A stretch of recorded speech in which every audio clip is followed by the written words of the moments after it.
Welcome to DaAi Headlines. I'm Wendy Chen. Thank you for joining us. Coming up in today's top stories, U.S. city volunteers in Dallas arrived in Oklahoma for relief distribution to help 100 families. In Taiwan, we meet a group of Thai power technicians who put their lives on the line and work all year round to ensure we have access to electricity at home. And in Malaysia, city volunteers and dialysis patients in Penang and Butterworth held an event to express their gratitude to the nursing staff there.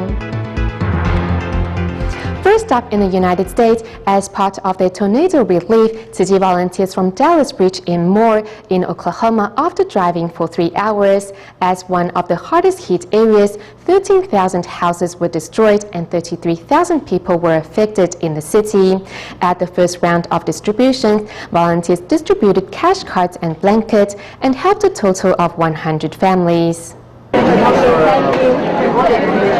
Upon receiving a blanket from Tzu volunteers, Christina finally finds a sense of relief. More residents were left in panic after tornadoes struck the city. Thanks to Tzu's relief supplies and emotional support, victims are gradually getting back on their feet. Thank you very much.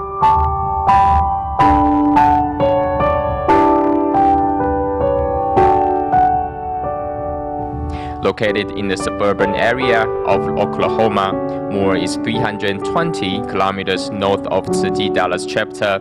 13 Tzu volunteers drove 3 hours to Moore to hand out cash cards and blankets here, helping some 300 residents in total. Thank you. They say everything will work out, and I'm usually on the other side giving, and now I have to take. It's hard. Tzu who are fluent in English are also on site to provide one-on-one assistance and are moved by this new experience. Coming here and seeing the less fortunate, I realize how blessed I am. I will cherish my blessings and create more.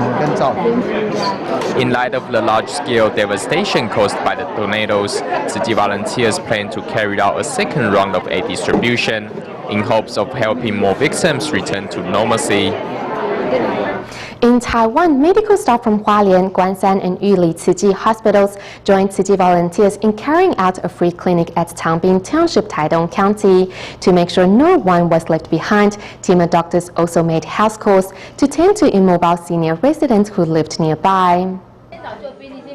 Before the start of the free clinic, many senior residents are already waiting outside the venue. From Hualien, Guanshan, and Yuli Tzu hospitals, 62 medical staff and volunteers came together to organize a free clinic at the Tangbin Township Public Health Center. During the free clinic, doctors make a careful diagnosis for their patients and gently tend to their sickness. The free clinic provides both Chinese and Western medical services in hopes of giving patients comprehensive medical care. After they attend the free clinic, many residents go back home and tell their neighbors of the services provided by Tzu. Team of doctors are here to help. We are happy to provide medical care here in Tangbin Township.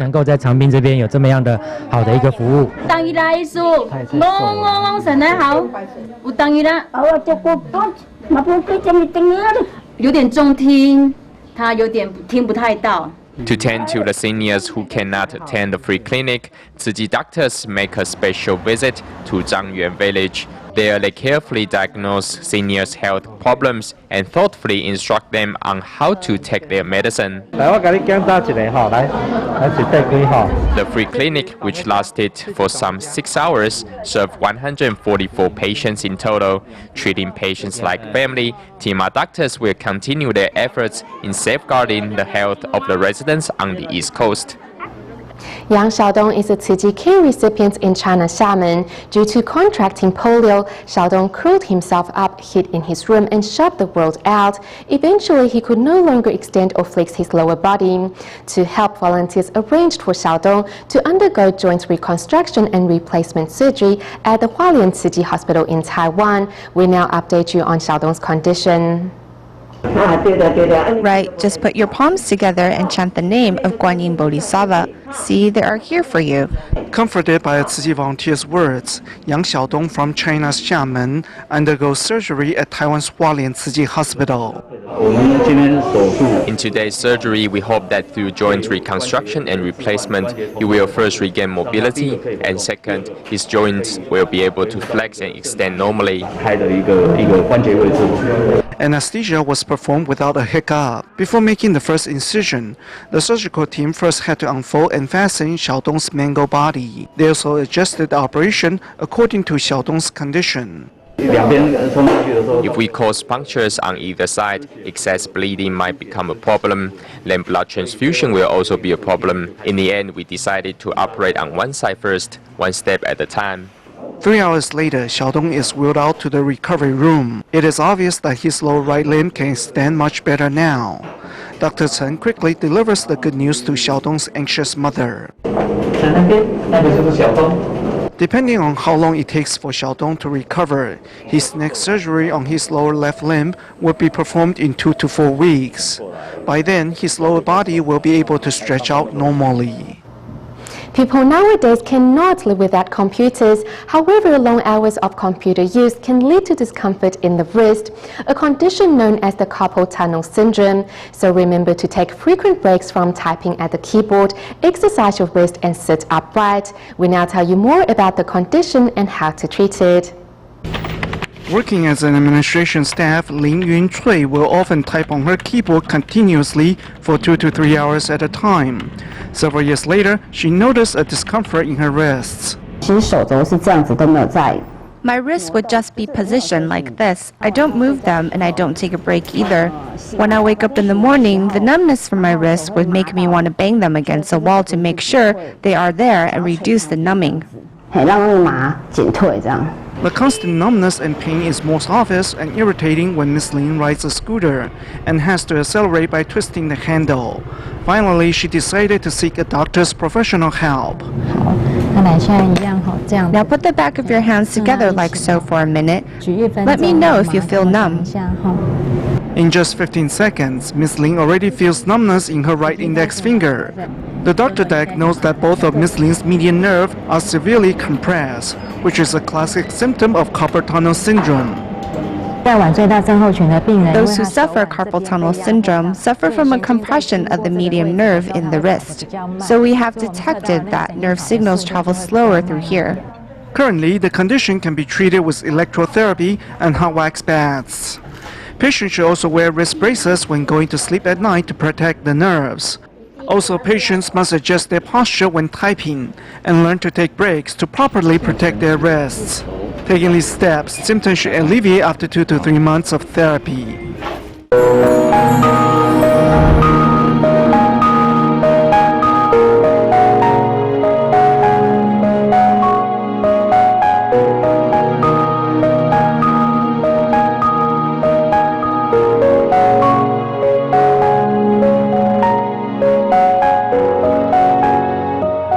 In our continuing report on electricity, we take you to meet the unsung heroes who make sure you have electricity when and where you need it.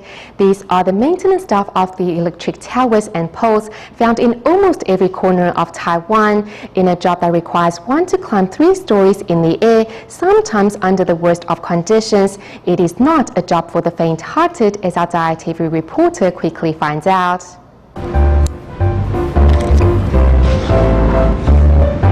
With a mix of trepidation and excitement after strapping and buckling on his equipment, DaAi reporter Lin Guoxin is ready to go.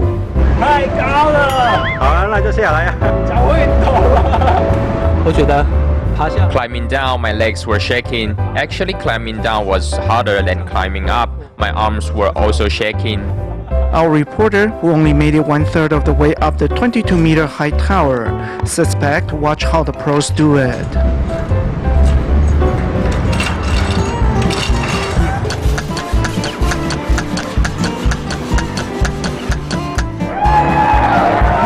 There's no skill necessary, it just relies on body strength.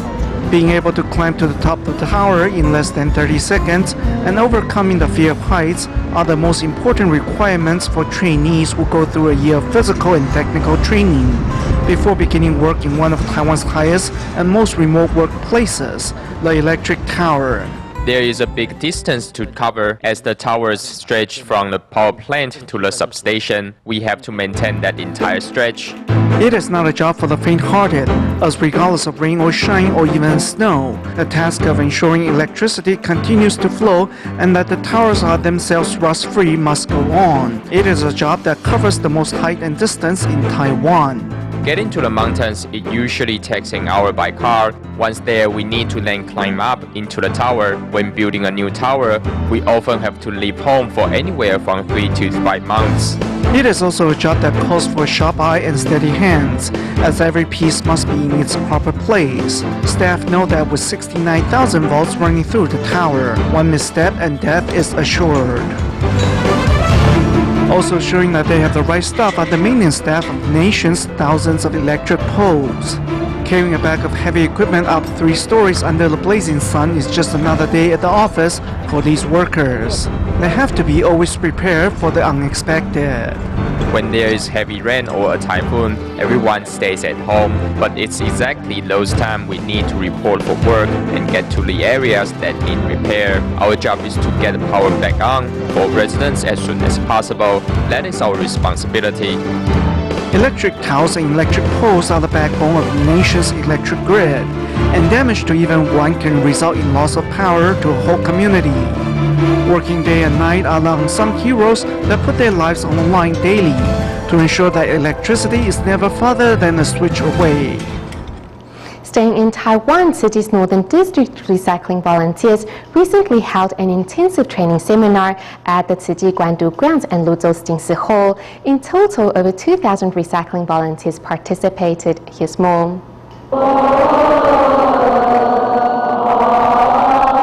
On this day, Ciji recycling volunteers gather to study the Lotus Sutra. The elderly bodhisattva stand the entire time, as does a senior who suffers from Parkinson's. Huang Huigong, who is undergoing chemotherapy, also participates wholeheartedly. Patients need to go outside too, and I use that time to pick up plastic bottles. Even though I can't do much else, this little act can at least help the planet. At Luzhou's Jingsi Hall, over 1,000 recycling volunteers have gathered. Some have found deep meaning in their lives through recycling. I would often get my customers to drink more. The more they drank, the more money I made. Then suddenly, when I was collecting bottles, it dawned on me that I have been creating bad karma. Some are influenced by their parents' recycling efforts and are now following in their footsteps. My father suffers from hearing loss and dementia, but there are 2 things he will never forget. One is to go home to the house he has lived in for 8 decades, and the other is to recycle at the recycling station. Meanwhile, at the monthly recycling training seminar at the Guandu Ciji grounds, Zhonghe recycling volunteers share their experience on inspiring changes in an otherwise difficult situation. We asked the vendor if he could gather them in a bag for us or provide a bag for customers to throw them into, and he said no way. Then one day we went and saw that he had put the recyclables in a bag for us. We graciously thanked him as our master's message has finally gotten through to him.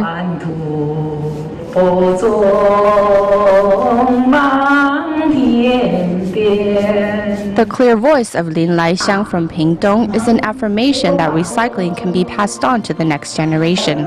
At the seminar, Xiaolin Ying also brought her granddaughter to participate. My 10 grandchildren all do it. When I go out with my classmates, I will tell them that it's good to practice recycling as we can reduce wasting resources. The job of protecting the planet is one for all ages. In reducing waste, happiness is doubled. Some may feel that there is not much variety in vegetarian dishes. However, with Ciji Collegiate Youth Volunteers' creativity, meatless dishes now have endless possibilities. In Kaohsiung, Taiwan, a group of Ciqings recently held a vegetarian cooking contest in which they worked with Ida mothers to come up with the most creative and delicious meatless dishes. Slicing and chopping vegetables for many Ciqings, this is their first cooking experience. Thankfully, Cichen fathers and Ida mothers are on hand to give tips. By hollowing out an apple and filling it with fruits and chocolates, they create an appetizing dessert. Deep-fried, stir-fried, or baked, vegetarian dishes can be delicious. Tzu are quite excited to be able to try their hand at cooking instead of eating meals prepared by Tzu aunts and uncles. We're very excited to be making pasta for the first time. Everyone is having a good time and feel proud of our results.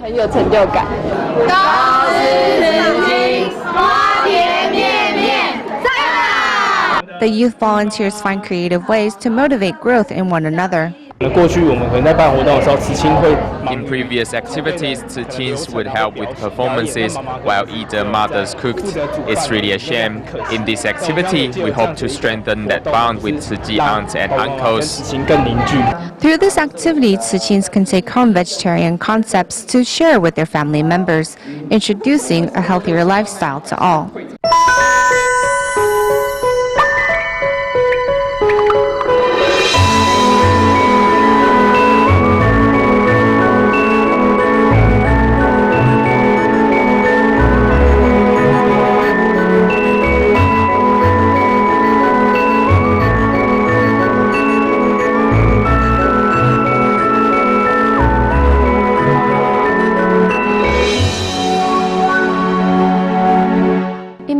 To mark the Nurses' Day, staff and dialysis patients at the Tzu dialysis centers held a tea gathering which saw not only nurses attend but also their parents. During the event, dialysis patients put on a performance to express their thanks to the nurses, while these medical staff also seized the opportunity to extend their gratitude to their parents. Putting on a sign language performance are dialysis patients from the Penang and Butterworth dialysis centers.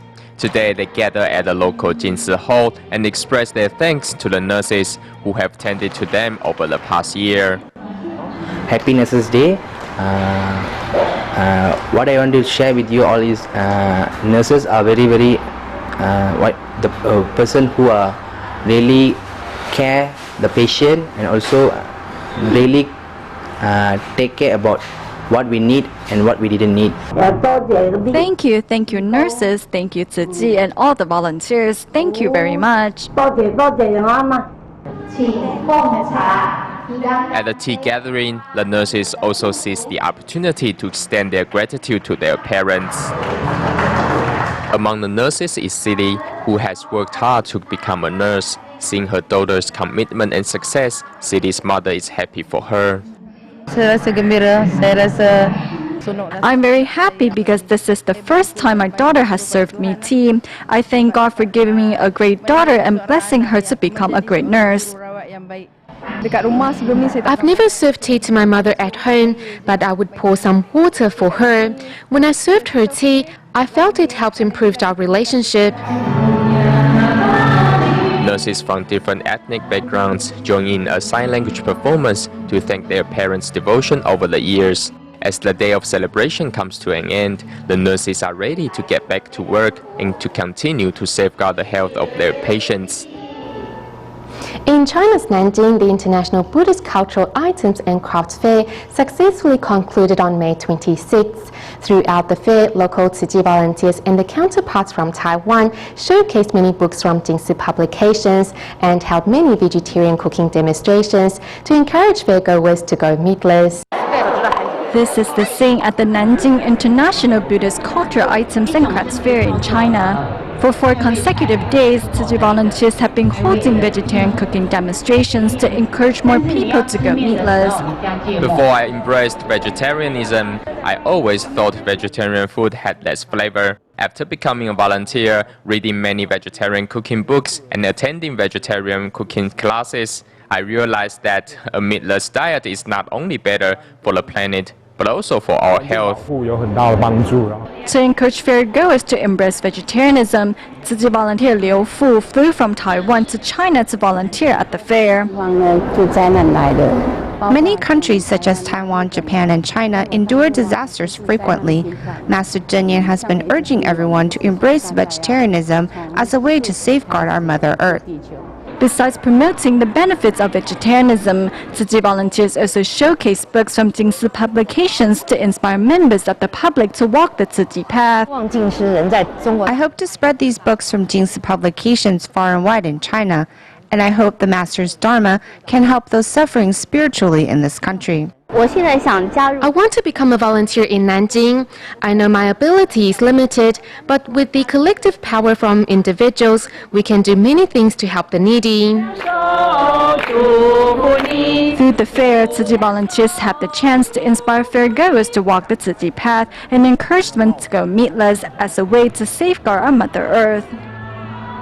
Back to Taiwan in New Taipei City to give senior residents and bedridden patients a chance to pay respect to the Buddha. Sansha District Tzu Chi volunteers held Buddha Day ceremonies at 3 different nursing homes. Let's take a look. This is the scene at Hongxing Nursing Home in New Taipei City. Today, Sansha Tzu Chi volunteers are holding a Buddha Day ceremony inside the nursing home so those bedridden and with limited mobility can have a chance to pay respects to the Buddha.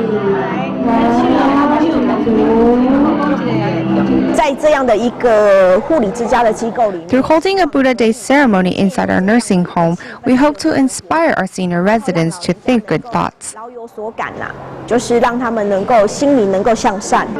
the guidance of Tzu Chi volunteers, senior residents sincerely paid their respects to the Buddha. Volunteers also thoughtfully bring the ceremony to those that are bedridden so they can also receive blessings from the Buddha. The Buddha's light shines on you. I hope you live in safety, happiness, and good health. I will put the flowers here beside your pillow so you can smell the fragrance. These senior residents lack love and support from their family members. It is wonderful that Tzu Chi volunteers hold such events here to give them a chance to find spiritual comfort. Despite the ceremony held at the nursing home being relatively small compared to the outdoor Buddha Day ceremony, the nursing home staff say the volunteers' kind gestures to the senior residents touched their hearts nonetheless. Today's Buddha Day ceremony gave our senior residents a chance to pay respects to the Buddha and cultivate blessings. Many were deeply moved by the ceremony. Tzu Chi volunteers also arrived at the bedside of Xiaoting, who is extremely happy to receive such blessings from everyone. I am happy because there is a Buddha statue next to me. I am very happy and will keep the blessings in my heart. Wishing you a fast and full recovery. After you regain your health, you can become a volunteer and play your guitar to entertain everyone here. Just in an afternoon, more than 100 Tzu Chi volunteers brought the Buddha Day ceremonies to 3 different nursing homes. The ceremonies not only help residents gain spiritual comfort, but also inspired them to help those in greater need by donating what they can to the bamboo coin banks. We end today's program in the United States. After the recent tornado attack in Oklahoma, Tzu Chi volunteers from Dallas arrived in one of the worst hit areas of Moore to carry out distribution and bring emotional support to those affected by the disaster. We'll leave you with these images. Thank you for watching DaAi Headlines. Goodbye.